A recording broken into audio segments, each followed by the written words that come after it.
After getting over the tedious and life changing experiences with choosing the path of forgiveness and healing, you are left with this question: where do I even begin? Look at things in a perspective where you have made peace and accepted the fact that you're going forward. Where do you usually start? Where do you actually start? It's a common question because when one door closes, another opens.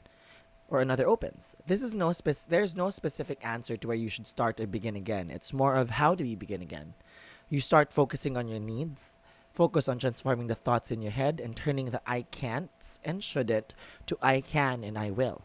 After all that you've learned, this is the perfect time to love yourself again and learn all the ways you could love you, because with that, we begin to know our worth and is able to keep on striving to be the best versions of ourselves.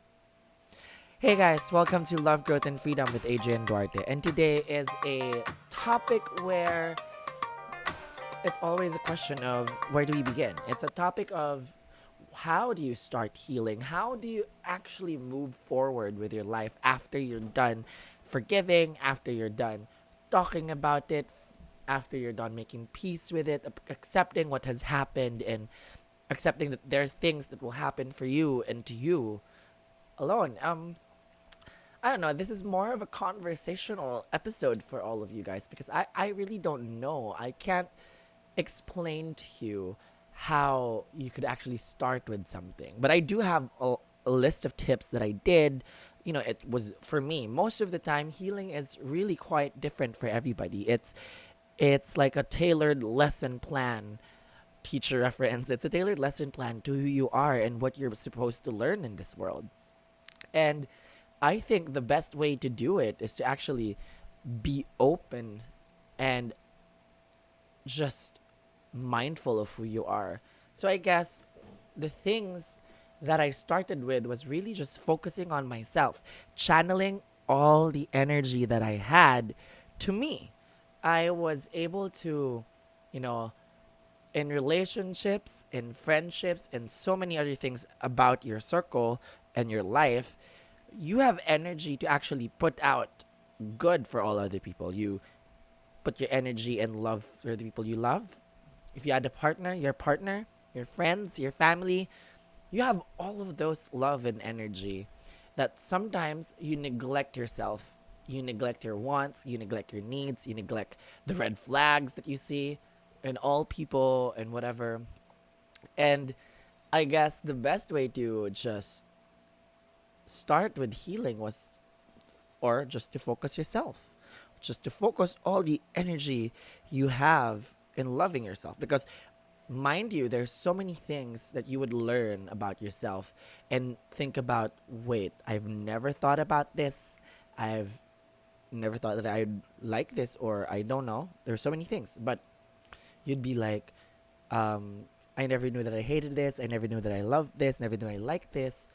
And then you get to learn how to manage it yourself. It's not being selfish or just being afraid of people to love you, but it's more of, at least you got your own on this one. You get to fill in your own needs, and you'll also fight demons in your head. You'll also find the insecurities that's been haunting you subconsciously, and now it's coming to light because you're able to see yourself, talk to yourself, and focus your energy into loving yourself. And that becomes a chore now. That becomes your task because loving yourself is one of the hardest things ever. And I learned that. I've now enjoyed myself so much. Actually, I like what I do. I enjoy the things that I have, and I really am putting my foot down when it comes to people around me and the people I keep, the people that I want to be with.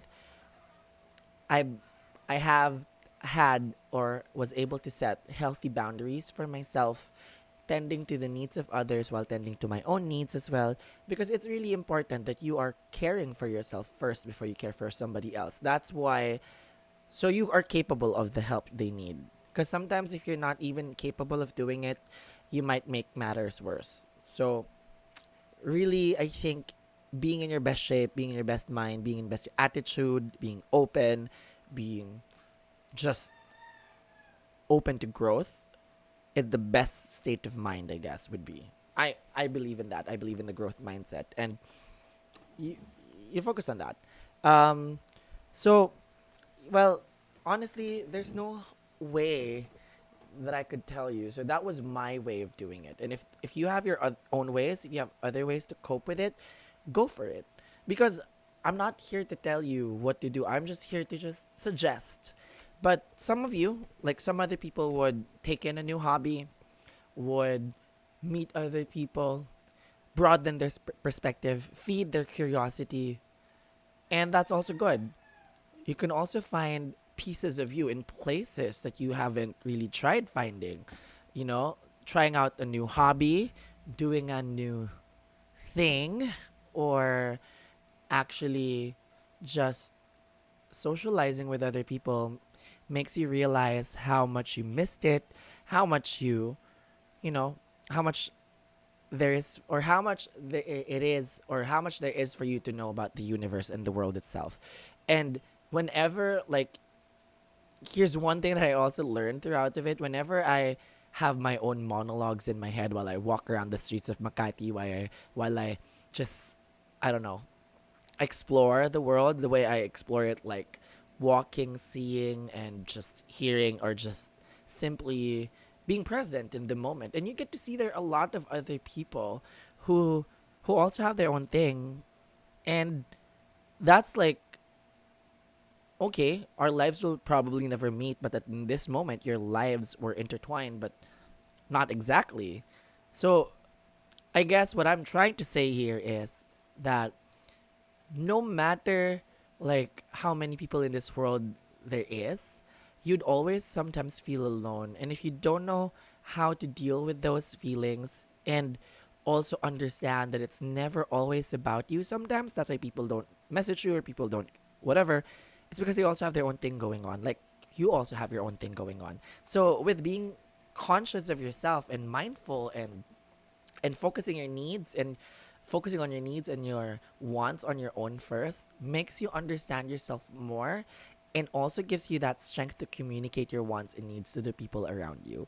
And trust me, they won't take it bad, they won't take it badly or whatsoever, but they would understand, and you would also understand yourself. So that was my first way, that was my first tip. I guess you could start with one, consulting yourself and your feelings towards things. So start having dialogues with yourself, getting to know what you like and what you don't, getting to know yourself further to have an idea of what you want to pursue and do.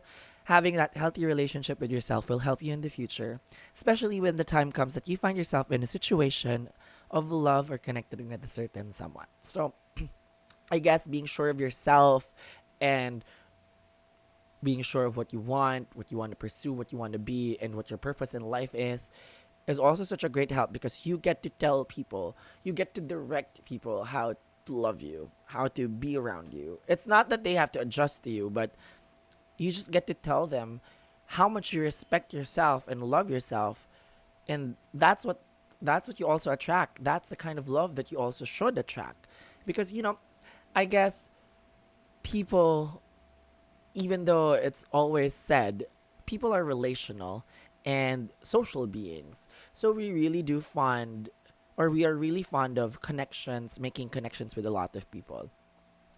But I guess one of the things that we always overlook is the relationship we have with ourselves. Because it is a relationship. I honestly think that I have such a turbulent head that I actually even talk to myself most of the time, or make scenarios in my head and think about how could I have done it better, and even tell myself, "Bitch, you know, you got wronged or whatever, you got played." It's a constant thing, and I don't know. I enjoy having those dialogues in my head, or monologues in my head with myself, and it also just helps me see things in a very clear way.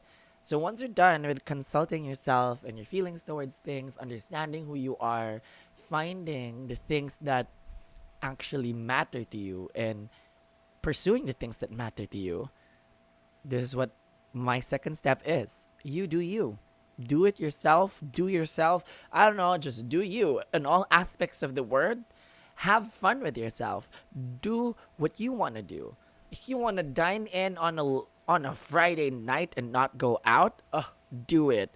I honestly miss those days. I would do that. I would dine in and just eat in a place where I've always wanted to eat solo, and I'm just gonna eat as much as I want to. Or watch a movie alone. If that's a movie you wanted to watch, you don't want to bother anyone else, hey, come watch it with me. No, just watch it yourself. Watch it in a cinema. Buy your food. Buy some junk food. Buy Burger King. That would my that would be my case. I would buy Burger King with a Whopper meal and Coke Zero, make it large or extra large, and also onion rings with mayonnaise on the side. Oh, that would be so good. And probably the movie would be a rom com or a a movie that I've always liked. And kid you not, those time with myself or those times with myself watching a movie was one of the best ones I have had, honestly, with myself. I was like a little segue on this one. I was in New York for like about a few months. I stayed there, vacation, finding the whole life thing. And then there's this one time I just really wanted to watch Love Simon alone. And kid you not, I did not have any friends in New York. Okay, guys, I did not have friends in New York yet by then. I was just really exploring. And then I decided to watch Love Simon alone, and I did. I was just laughing on my own, crying, and it was so funny because I was beside a really nice Caucasian woman, and she was also like just on her own, giggling, cackling, and laughing and crying at the same time. And there was one time we actually connected with our gaze, and she just laughed at me because I was reacting crazily, and it was one of the nice moments. And if you're like, I don't know, I find it. I think I'm lucky enough to find kind people in the times where I just go on solo trips and whatever. But yeah, it's funny. So that those are the things I do. I do me. I enjoy my time with my friends. I schedule everything with my friends. I cancel on plans if I really don't want to go out. It's really all on you. This is like tending to your own garden. I remember writing a poem about this also, where I similarize or use the simile and a metaphor that our lives, our thoughts, our heads, our personalities, characteristics, and everything are mostly our garden. And we have to tend to our own garden sometimes, because sometimes others are busy tending to their own. And you could tend to theirs, you could whatever. I'll try to find that poem, but I just wrote that. I remember writing that because I was just down in the dumps and working through my thoughts then and feelings. But thinking about it now, it's quite true because you really have to work on yourself. So when you do you, when you become sure of what you want and your identity and all the things about yourself, how you feel towards things, know deep down what you want to do, do it. You have to start doing the things you've always thought of doing. Can be doing singing lessons, again, joining a book club, socializing, going to seminars, expanding your life in ways you can benefit and grow is great. You'll find like minded people to be your friends and maybe find someone there to be your soulmate. Who knows? But all that matters is you get to do you. Do what you want. P.S. Responsibly, of course. Do it responsibly. You do you. You know that your actions and choices have consequences, so you have to be accountable for that. So if you're gonna do yourself, do you, do the things you want, you always have to be responsible and accountable for your actions and thoughts, and try to, you know, process everything when you have the chance, because it's really helpful. So when you're done consulting with yourself and what you feel about towards certain things, you do you. And yeah, the reason why I said that you could do all of those things that you like, who knows, you may come across people in your life that shares the same sentiments, shares the same thoughts, shares the same likes, and maybe could be your soulmate. And there are a lot of them in this world, I'm sure of. And doing those things that you like will just, better your chances of finding someone who's perfect, or not perfect, who's, I don't know, compatible for you. Because, well, you do like the same things. You do the things you wanted together. And, maybe you met them in a book club, dancing in a bar, wherever it is. Who knows? Nobody. So, just do you. It will happen. It will come. Time will tell. On my third tip is you set your boundaries. I've been talking about setting boundaries earlier, and this one, I guess, was one of the hardest because this is where you say no. I know that sometimes the need for socialization, the need for being with people overtakes the need of ourself or the needs for ourselves, the needs that we have on our own. Because, well, we don't want to feel alone sometimes. You just want to go out, you just want to party, we just want to do that. But this is where you can say no. This is a space for you to actually know your boundaries, know when you're not being responsible anymore, know when you're being pushed off the edge. Set your boundaries. This is part of the job. It's actually one of the best ways to learn how to create healthy boundaries is, you know, just trying to say no to people you usually say yes to. Especially when these things that they invite you in is a constant thing. It's something that you could actually just go on next time, and you think that it's not beneficial to you in a sense where you're gonna compromise work, you're gonna compromise your health, you're gonna compromise your mental peace. So these are the things. So that's like those are my three things that I think about when I set my boundaries. How it will affect my mental peace, how will it affect my health and my job or my responsibility as a human being as of the moment. Just right now, I'm a teacher. So if that will jeopardize my job or jeopardize my quality of job, I'd probably not do it. Of course not, because I'm responsible. And I know how to get loose, but when I let loose, it just has to be in a place where I'm done with almost of all my responsibilities and no apparent consequences are going to happen unless it's a case to case basis. But yeah, you set your boundaries. You just have to have healthy boundaries. Setting your own limits and boundaries with yourself would also help you a lot. Because if you set your own boundaries for yourself, setting boundaries for yourself is more of like thinking of the things that again, disturb your mental peace, health, and work and responsibility as a person and who you are as a person. So I guess you'd find yourself indulging in some bad habits that you have, some destructive habits that you have, and when you notice it, you can try changing it first. If that's something you want. So when you reevaluate yourself, you get to understand and see that, well, maybe there's something that you don't want to do anymore. So when you're done with figuring out yourself, doing your own thing, now you're setting your boundaries with yourself and you could set boundaries with everybody else. So if you try to say, I don't want to smoke anymore. So you could tell your friends that if they invite you to smoke cigarettes, you just say, I don't want to smoke anymore. It's not good for me. And you set them boundaries and you can ask them, please don't ask me if I want to smoke anymore. Please and thank you. So that's the way you do it. So when you're able to consult with yourself, doing you having a life for yourself and tending to yourself and setting your boundaries, you could communicate your needs and wants to other people in a way it wouldn't offend them and wouldn't seem so, abrupt and bad in a way. So whenever you feel like you need to focus on you, you should go do that. Tend to yourself before others, because if you tend to others and you're not okay, that just might backfire. So yeah, that's what I keep telling you, that you have to focus on yourself in a way where you have to be mindful if you're okay too. Because if you're not, why try to do some things that's going to be destructive for you? So, to end all things, is that it's really hard to start somewhere. And if you're going to ask me, where do I begin? My answer is you can begin with yourself, or you can begin with anything you want to begin. It's really up to you. But my only advice is start somewhere. Just start and keep going. Relearn the ways to love yourself the way you want people to love you, because I don't know, your reflection of how you love yourself is also the reflection that people see. It's also somehow subconsciously teaching the people around you how to treat you and love you.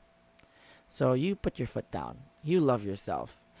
Like Mama Ru said, how in the hell can you love somebody else? If you don't love yourself, how in the hell can you love somebody else? Can I get an amen up in here? So that was bad. I should have memorized that. I was just like, it was in my head. All I could say is this.